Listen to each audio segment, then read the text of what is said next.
Alors, je m'appelle Cécile Villette, je suis la cofondatrice de Altaroad. Et Altaroad, c'est une entreprise innovante qui fait de la traçabilité des matériaux et déchets pour le secteur du BTP jusqu'à maintenant et qui a plein de projets pour élargir ça à l'industrie plus généralement à partir de maintenant.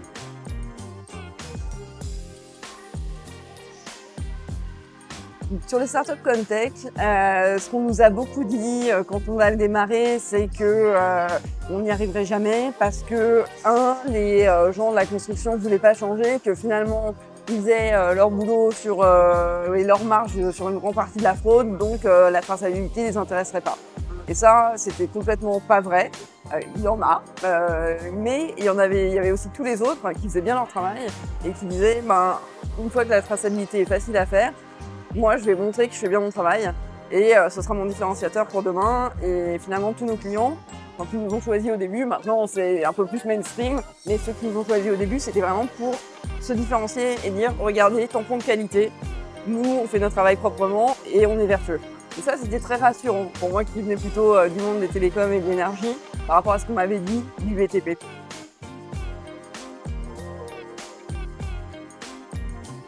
Alors, la plus grosse galère, c'est les premiers déploiements sur le terrain. On a commencé par déployer des systèmes de pesée sur le terrain. Et donc ces systèmes de pesée, il fallait les mettre donc déjà sur les chantiers à des endroits où il pleut, il y a de la boue, il y a la balayeuse qui passe, etc. Et qui passe sous des camions.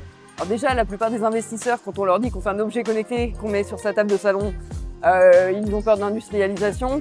Quand on leur dit que le même système qu'on veut faire, on le met sous des camions sur des chantiers, ils disent ah là là, ça va jamais marcher cette histoire. Et sur un des chantiers de Vinci, on a déployé les premiers des carcasses pour le faire fonctionner et dans l'après-midi passe un camion avec une espèce de pieu métallique qui a tout arraché le système. Ils nous ont envoyé des photos de feu notre système. Et là, et dans la demi-heure, il a fallu dire on arrive, on répare.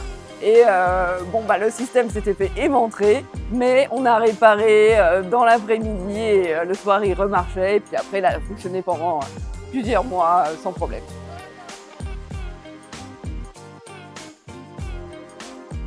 En fait, c'est pas tant un hack, mais ce qui nous a sauvés à chaque fois, c'est qu'on allait voir les gens du terrain et qu'eux, ils savaient très bien ce dont ils avaient besoin et que ça nous a gagné plein de temps par rapport à ce qu'on aurait pu s'imaginer faire avec tout plein de données, avec tout plein de technologies et qu'il y avait quand même plein de fois où c'était beaucoup plus simple.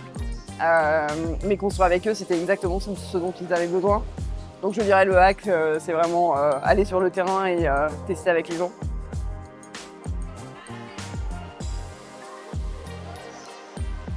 Effervescent.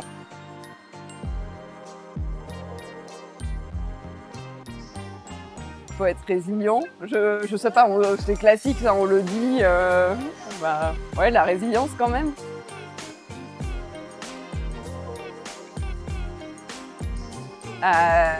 On est international et on a montré que sur les chantiers, on améliorait les taux de valorisation jusqu'à des taux de 70%, 80%.